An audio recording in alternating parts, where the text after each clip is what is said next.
व्यवस्था है, जो पंचायती व्यवस्था है, मतलब स्थानीय शासन, जो स्थानीय शासन है,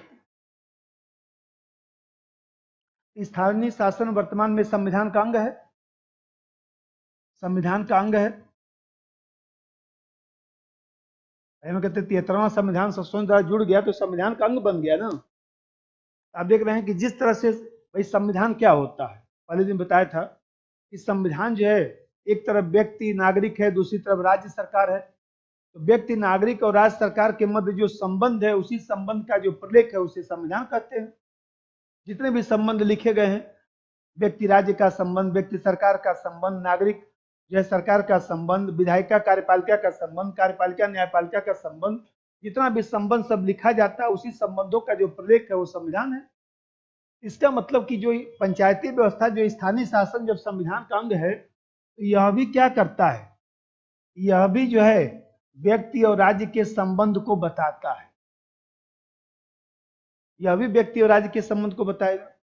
जब यह भी व्यक्ति और राज्य के संबंध को बताएगा, जैसा समझिए, और अभी मैं बताया कि स्थानीय शासन का आधार क्या है, लोकतांत्रिक विकेंद्रीकरण, लोकतांत्रिक विकेंद्रीकरण, लोकतांत्रिक विकेंद्रीकरण, यही तो आधार है। जब यही आधार है तो इसका मतलब ये हुआ कि व्यक्ति के स्तर पर क्या होना चाहिए, तो सहभागिता होना चाहिए। व्यक्ति के स्तर पर क्या होना चाहिए, तो सहभागिता होना चाहिए। इसका मतलब कि ये जो लोकतांत्रिक विकेंद्रीकरण है, जो सहभागिता है, जो सहभागिता है, यह सहभागिता कहां पर लागू होना चाहिए, तो व्यक्ति के स्तर पर लागू होना चाहिए। अब जरा देखिए, व्यक्ति, व्यक्ति के स्तर पर सहभागिता, तो व्यक्ति के स्तर पर सहभागिता का मतलब क्या हुआ कि भाई एक तरह से कह सकते हैं, भाई सहभागी बनाने का क्या मतलब होता है। सहभागी बनाने का मतलब कि हमसे कुछ मत छुपाइए, हमसे कुछ मत छुपाइए, इसका मतलब नीतिगत सहभागिता होनी चाहिए। इसका मतलब यह हुआ कि नीतिगत सहभागिता होनी चाहिए, नीतिगत सहभागिता होनी चाहिए। अब दूसरा चीज है विकेंद्रीकृत नियोजन होना चाहिए, विकेंद्रीकृत नियोजन होना चाहिए।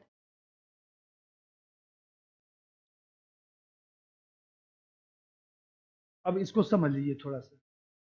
भाई नीतिगत सहभागिता का मतलब है कि जो भी कल्याणकारी नीतियां हैं वो जनता को अवगत कराई जाए।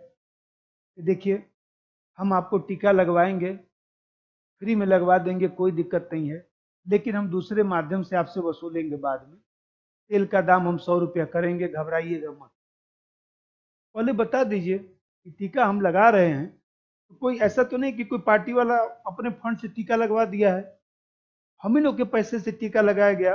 मान लीजिए भाई देश में पूंजीवादी व्यवस्था को चलाए रखने के लिए हम मान लीजिए 15,000 करोड़ रुपए सबका माफ कर देंगे, 15 लाख करोड़ रुपए हम पूंजीपतियों का माफ करेंगे।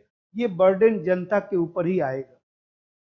और ये ध्यान रखिए कि भाई हो सकता है कि होम लोन हमको 10%, 15% भी करना पड़ जाए। इसको बोलते हैं नीतिगत सहभागिता। कि कोई पॉलिसी बना रहे हैं, जैसे अमेरिका ने क्या कहा, अमेरिका ने कहा कि हम सबको $8,000 देंगे कोरोना तक, 2 साल 3 साल जब तक चलेगा देंगे, बाद में जन टैक्स बढ़ाया जाएगा। सब लोग कहा ठीक है, जो लोग भी थे बोले, सब लोग कहा ठीक, कोई बात नहीं, कोई समस्या नहीं। जापान ने भी वही काम किया, जनता से कुछ भी छुपाया नहीं। यहाँ पर देख रहे हैं नीतिगत सहभागिता का मतलब जनता से कुछ छुपाइए मत, जनता से कुछ छुपाइए मत। यहीं पर 2 लाइन लिख दीजिए, ऐसे यहीं पर लिखवाए तो ऐसे बनाइए, बस समझा देता हूँ।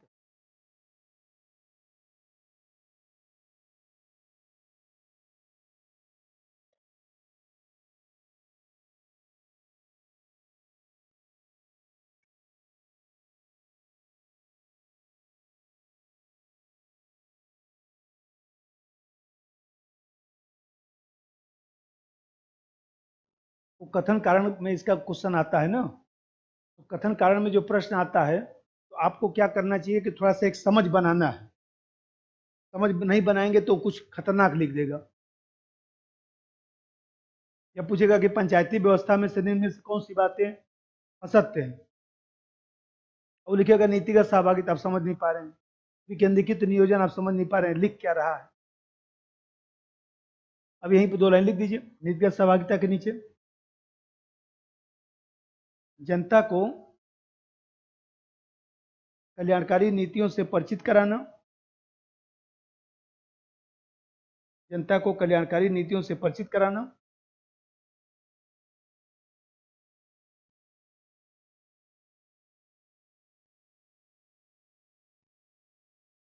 जनता को कल्याणकारी नीतियों से परिचित कराना, जिससे जनता का सरकार से जुड़ा हो सके, जनता का सरकार से जुड़ा हो सके,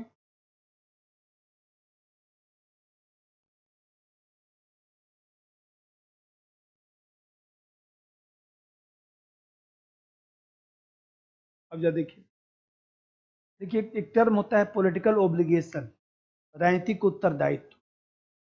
पॉलिटिकल ओब्लिगेशन का मतलब होता है ये जो नीतिगत सहभागिता है वो वास्तव में राजनीतिक उत्तरदायित्व को बढ़ावा देता है। राजनीतिक उत्तरदायित्व पॉलिटिकल ओब्लिगेशन को बढ़ावा देता है, इसका मतलब ये होता है कि जनता और सरकार के बीच दूरी खत्म हो गया, सरकार ने जनता से कुछ नहीं छुपाया और जनता भी अपनी समस्या को सरकार से बताता है। ये बताइए, जहां पर पारदर्शिता होता है संबंध में, वहां पर संबंध कमजोर होगा, मधुर होगा ना। तो संबंध जब मधुर होगा तो ये हमारे लोकतंत्र को मजबूत करेगा ना। भाई हमें कहते झूठ फरेब बोलेंगे आज नहीं तो कल तो पता चल ही जाता। मान लीजिए हम आपसे झूठ झूठ फरेब बोलते रहे, ये करूंगा वो करूंगा, साल भर बाद तो जान जाएंगे, जानते हैं कुछ नहीं करते, झूठे मूठ का जो है हमेशा बतियाते रहते हैं, ऐसे करूंगा वैसे करूंगा, साल आज नहीं तो साल भर बाद पता चल जाएगा। तो हमें कहते हैं सही सही बात बता देंगे तो कम से कम ये तो व्यक्ति बोलेगा कि उस समय ठीक नहीं लग रहा था, सही व्यक्ति बात बोला। तो यहाँ पर राजनीतिक उत्तरदायित्व बढ़ेगा तो लोकतंत्र मजबूत हो। अब जब विकेंद्रीकृत नियोजन समझिए, विकेंद्रीकृत नियोजन का मतलब होता है कि योजना जनता की आवश्यकता अनुसार बनना चाहिए, योजना जनता की आवश्यकता अनुसार बनना चाहिए, योजना जनता की आवश्यकता अनुसार, योजना जनता की आवश्यकता अनुसार बनना चाहिए।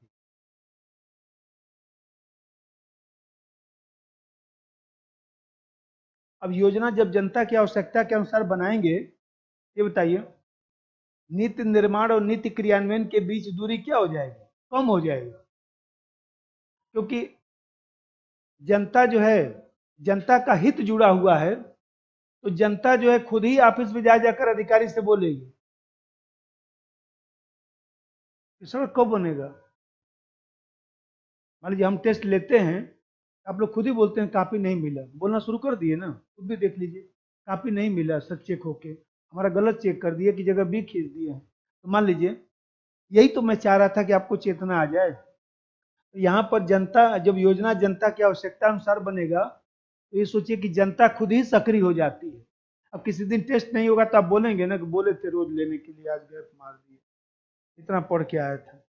तो मान लीजिए हमें कहते हैं, तो ये जो पहलू यहाँ पर हो रहा है, इसके कारण जो है नीति निर्माण और नीति क्रियान्वयन के बीच दूरी कम होती है। नीति निर्माण तथा क्रियान्वयन के बीच दूरी कम होती है।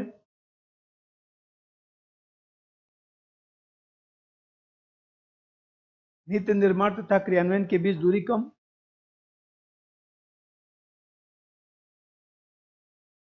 नीति निर्माण तथा क्रियान्वयन के बीच दूरी कम, ये बताइए, इसी को तो विकास कहा जाता है। यही तो सामाजिक आर्थिक विकास है कि जहां जो कहा जाए वो पूरा किया जाए। और क्या जनता चाहती है? जनता क्या चाहती है कि जो है सबको घर बैठा के भोजन मिले? जनता ये सब नहीं चाहती। जनता चाहती है कि भाई ठीक है, हम लोग जिस लायक हैं उस लायक हमको नौकरी मिल जाए, हम कमा कर बिजली के बिल भर देंगे, हम कमा कर राशन खरीद लेंगे, सब्जी खरीद लेंगे, हमको नहीं चाहिए फ्री में। ऐसा तो नहीं कि हम ही लोग चावल दाल खा रहे हैं, अमेरिका और जर्मनी के लोग चावल दाल नहीं खाते हैं, वो लोग भी तो खा ही रहे हैं कमाकर। उससे स्वाभिमान अच्छा लगता है ना कि हमने मजदूरी किया, मेहनत किया, मेहनत से हमने पैसा कमाया। हम अपने मेहनत से जो है, अब कोई मान लीजिए दे रहा है कि 5 किलो अनाज ले लीजिए, मान लीजिए खा लीजिए, तो जनता अपने को हीन भावना से भी तो देखती है। और आलसी तो अलग बन जाएगी, निकम्मा अलग बन जाएगी। ये बताइए, जिस देश में नीति निर्माण और क्रियान्वयन के बीच दूरी कम हो जाता है, उसी देश में विकास होता है, उसी देश में विकास होता है।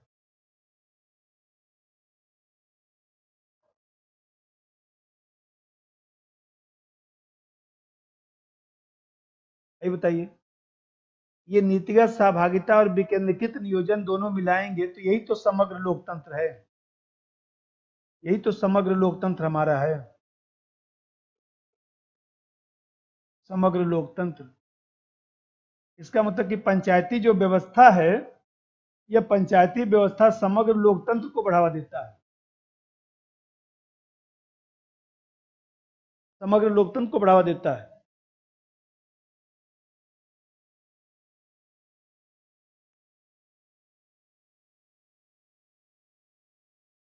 भाई समाज, ये बताइए, देखिए, सामाजिक विकास हो रहा है, आर्थिक विकास हो रहा है, राजनीतिक विकास हो रहा है, यही तो समग्र लोकतंत्र है, यही तो समग्र विकास है। ये बताइए, हम लोग तीसरी बड़ी अर्थव्यवस्था बनने वाले हैं, क्या हम लोग विकसित देश हैं? क्यों?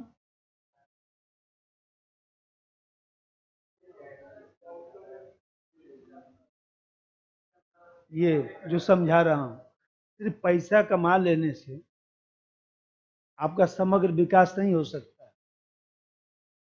तो मान लीजिए हमें कहते हैं कि सिर्फ पैसा कमा लेने से समग्र विकास थोड़ी ना होगा, बाकी भी तो सामाजिक विकास चाहिए, आर्थिक विकास, राजनीतिक विकास सब होना चाहिए ना। ये कहने से थोड़ा काम चलता है सबसे बड़े हम लोकतंत्र हैं। तो विकसित देश क्यों नहीं कहते हैं? नहीं कह सकते क्योंकि बहुत सारी कमी है ना हम लोग के यहाँ। अब जैसा इधर आ जाइए, ये तो व्यक्ति के स्तर पर हुआ, अब जैसा राज्य के स्तर पर समझिए। अभी मैं बताया कि राज्य के स्तर पर सहभागिता, राज्य के स्तर पर जो है विकेंद्रीकरण को बढ़ावा देना। ये बताइए, जब राज्य के स्तर पर आप जो है सहभागिता की बात करेंगे, तो इसका मतलब कि भाई राज्य का एजेंट कौन है? सरकार। राज्य का मतलब देश, यूपी बिहार नहीं। तो राज्य का एजेंट है सरकार। तो मैं बार बार बोल रहा हूं कि पंचायती व्यवस्था का मतलब सहभागिता, भागीदारी। ये बताइए, भागीदारी का मतलब यहां पर हुआ कि जो सत्ता है, सत्ता में जनता की भागीदारी होनी चाहिए। सत्ता में जनता की भागीदारी, सत्ता में जनता की भागीदारी। और जब सत्ता में जनता की भागीदारी देंगे, ये बताइए, यही तो पारदर्शिता है। सत्ता में जनता की भागीदारी देंगे तो यही तो पारदर्शिता है, यही तो जवाबदेहिता है। जवाबदेहिता यही तो है, जवाबदेहिता तभी तो बढ़ेगी।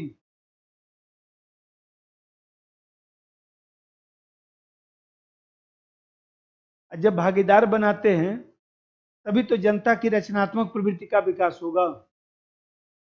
भाई किसी को मान लीजिए सहभागी बनाएंगे, बच्चों से कहेंगे देखो हमारे लिए तुम मत पढ़ो लिखो यार, हमारा जीवन चल जाएगा, हमारे चक्कर मत पढ़ो, अपने जीवन के चक्कर में पढ़ो।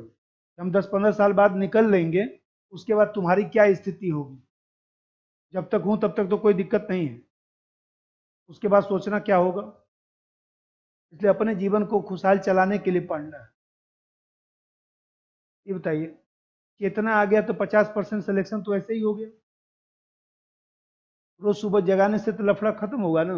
रोज सुबह फोन करके मान लीजिए पिताजी जगा रहे हैं, बेटी उठो पढ़ो, बेटी उठो पढ़ो। यहाँ पारदर्शिता और जवाबदेहिता बढ़ गया, रचनात्मक प्रवृत्ति आ गया, रचनात्मक रचनात्मक क्षमता का विकास हुआ,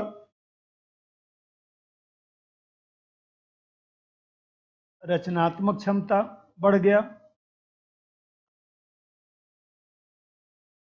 ये बताइए, सत्ता में जनता की भागीदारी बढ़ जाएगी, पारदर्शिता आएगा, जवाबदेहिता, रचनात्मक क्षमता का विकास हो जाएगा। यही तो गुड गवर्नेंस है, यही तो सुशासन है। सुशासन का रट लगाने से सुशासन थोड़ी ना आएगा। तो ये सब जो चीजें बढ़ेंगी जिस देश में, इसी को सुशासन कहा जाता है, यही सुशासन है। तो पंचायती व्यवस्था सुशासन का आधार है। पंचायती व्यवस्था सर्वसुलभ प्रशासन का आधार है।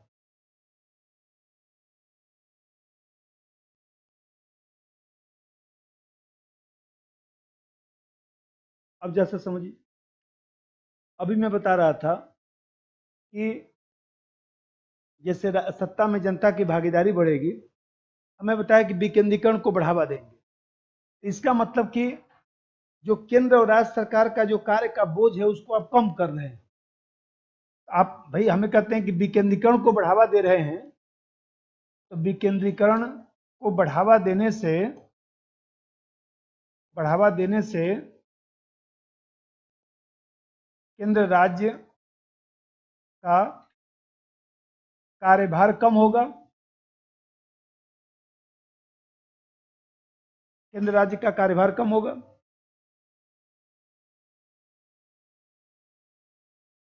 केंद्र राज्य का कार्यभार कम होगा।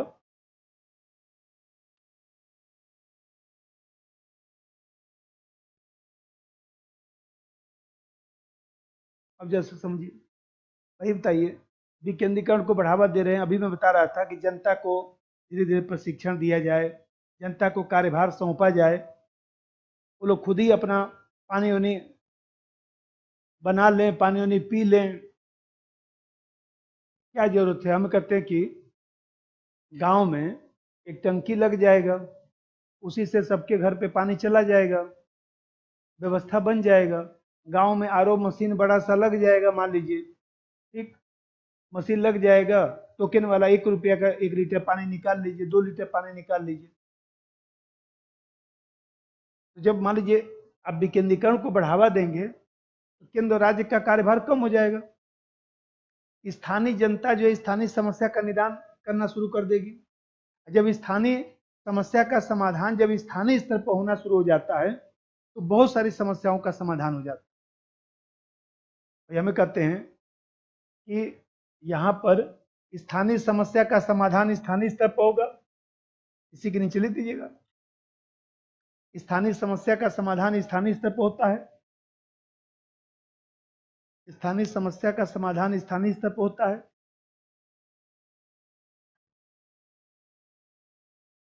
स्थानीय समस्या का समाधान स्थानीय स्तर पर होता है।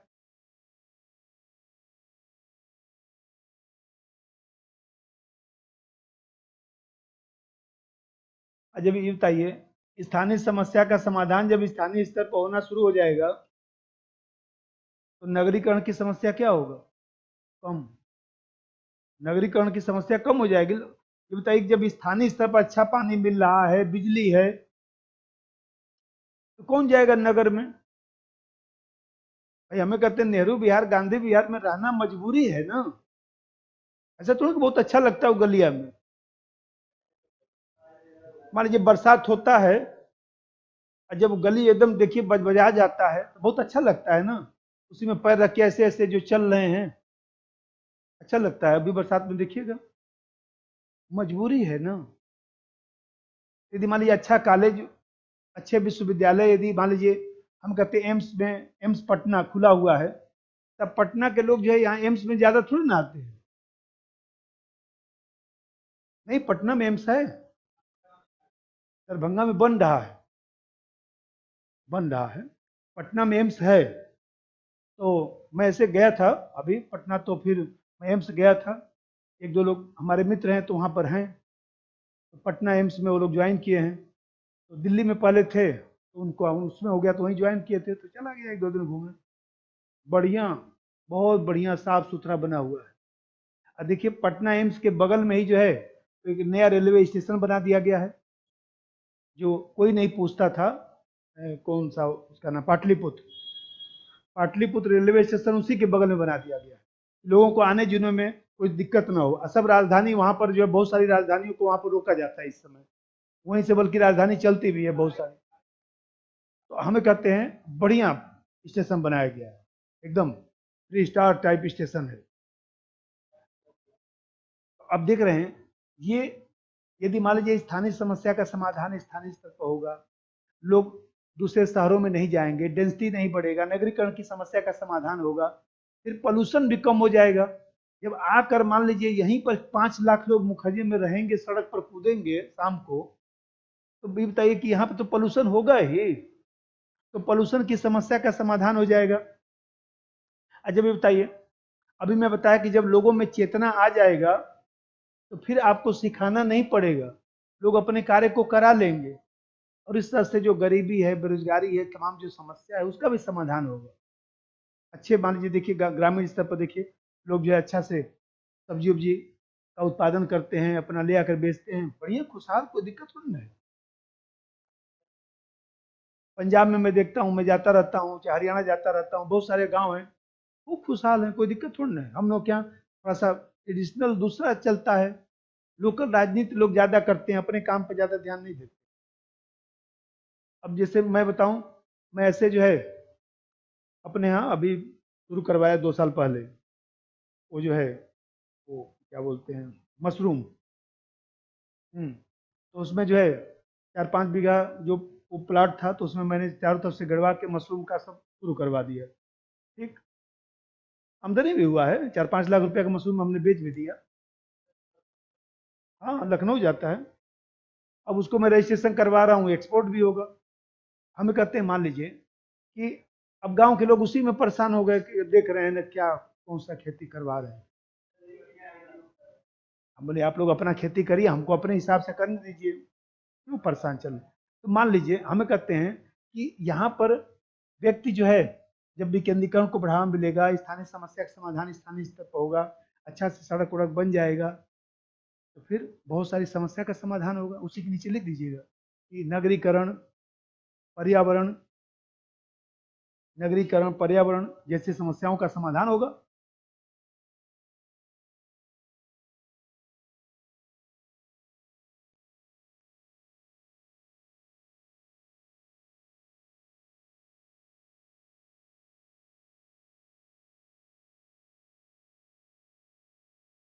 अब जैसा समझिए, ये समझ कर टिक लगाइएगा, क्योंकि जो आप सोचते हैं पंचायती व्यवस्था उतना ही नहीं है, उस व्यापक अवधारणा है। जैसे मान लीजिए संवैधानिक दर्जा मिल गया, आप देख रहे हैं कि संवैधानिक दर्जा मिलने के कारण जो है महिलाओं को भी आरक्षण मिल गया। महिलाओं को आरक्षण तो संविधान में ही दे दिया गया ना। हाँ, तो हमें कहते हैं मान लीजिए महिलाओं को आरक्षण मिल गया, कमजोर व्यक्तियों को आरक्षण मिल गया, इससे नागरिक सशक्तिकरण हुआ ना। और सबसे बड़ी बात है कि पंचायती व्यवस्था 73वां संविधान संशोधन का प्रावधान जो है अधिकांश राज्यों में लागू है। जब अधिकांश राज्यों में लागू है तो समान नागरिक संस्कृति का विकास हो रहा है, और समान नागरिक संस्कृति जहां पर होगी वहीं पर एकता अखंडता भी मजबूत होगी। मान लीजिए हमें कहते हैं लोगों को प्रशिक्षण भी मिल रहा है।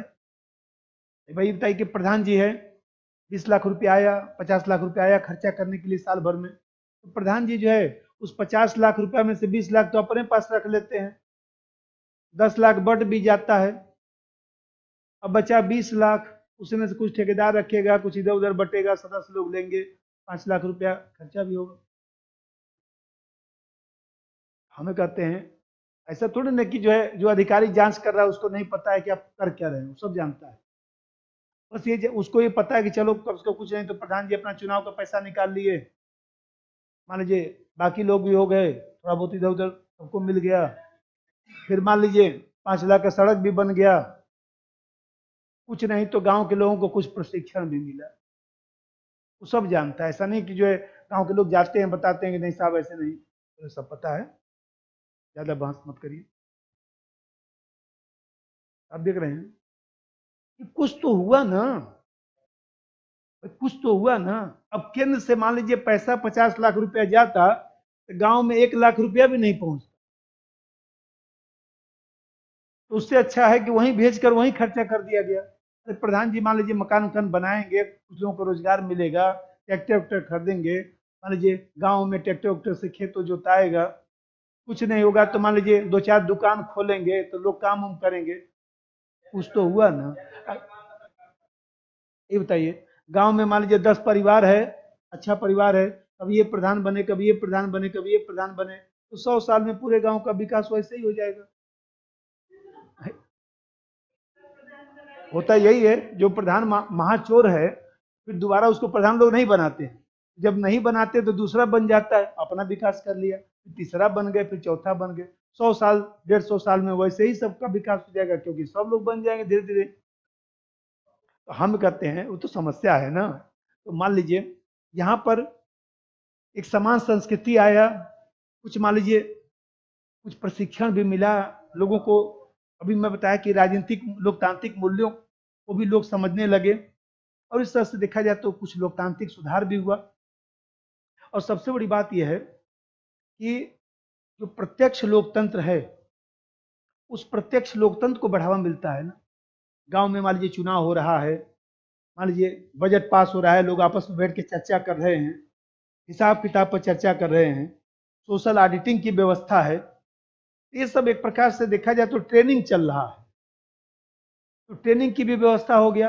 अब फिर यहाँ पर मैं बताया कि गांव की जो अर्थव्यवस्था है धीरे धीरे आत्मनिर्भर भी बनने लगती है। अभी मैं बताया कि मान लीजिए स्कूल खुल गए, अधिकारी जाता है तो क्या बोलता है, प्राइमरी स्कूल जो चलता है तो उसमें अधिकारी यही तो जाके बताता है कि मैं जांच करने आया हूँ, लेकिन यहाँ पर किसका बच्चा पढ़ता है, हमारा कि आपका? गांव के लोगों का ही तो बच्चा वहाँ पढ़ता है। अधिकारी क्या बोलता है? आप लोगों को समझ में नहीं आता कि स्कूल में कौन पढ़ाने आया है, कौन नहीं पढ़ा रहा है, क्या भोजन बन रहा है, क्या सिलेबस लिखवाया गया, बस्ता बटा कि नहीं, किताब बटा कि नहीं, ये हम आकर देखेंगे। फोन नंबर लिखवा रखा हूँ ना, आगे बताइएगा, फला टीचर नहीं आया, बस्ता नहीं बटा, बताता हूँ फिर। ये बताइए, लोगों को चेतना करके अधिकारी चला आता है, उसके बाद देखिए गांव के लोग कहते हैं बात तो सही कर रहा था, हमारा बच्चा पढ़ता है, हम कभी ध्यान ही नहीं दिए। जाके गांव में पता करते हैं क्या बन रहा है, बैगन की सब्जी, अच्छा, खिचड़ी, अच्छा, किताब, किताब ढंग से नहीं बटी, मान लीजिए कपड़ा, कपड़ा जो है पता चले कि जो है 20 रुपया का कपड़ा तुरंत फट गया। हाँ, ऐसे ही। तो मान लीजिए वो फोन करके अधिकारी को बताएगा साहब कपड़ा ठीक नहीं है, अच्छा कोई बात, अधिकारी नजर बनाए हुए है, अब अधिकारी को आने की जरूरत नहीं है, सब हालचाल मिल रहा है। आप देख रहे हैं, ये सब चीज पंचायती व्यवस्था से ही तो संभव हो सकता है, स्थानीय शासन से ही तो संभव हो सकता है। तो जब कभी कुछ लिखेगा तो सोच समझ के, रुक रुक कर पढ़ कर ही टिक लगाइएगा। अब जैसे चलिए, अब इसका थोड़ा सा समस्या बोल देता हूँ, लिख लीजिए होती। देखिए समस्या सबसे बड़ी बात यह है कि अभी भी जाति, वर्ग, आर्थिक समूह, ग्रामीण स्तर पर गुटबंदी करते हैं, क्योंकि प्रधान जी का पद है, बचाएंगे साल भर में, तो सब लोग प्रधान जी बनने के चक्कर में पड़ गए हैं गांव में। खूब गुटबंदी, खूब ग्रामीण स्तर पर जातिगत समीकरण, अब पहले जैसा सौहार्द नहीं रह गया है, अब ग्रामीण स्तर पर ज्यादा तनाव दिखाई देता है। एक तो सबसे बड़ी समस्या ये हो गई, क्योंकि प्रधान जी भी संवैधानिक पद हो गया। अब कौन संवैधानिक पद धारण नहीं करना चाहेगा, किसी से कहेंगे प्रधानमंत्री बनेंगे, तो क्या मौका है क्या?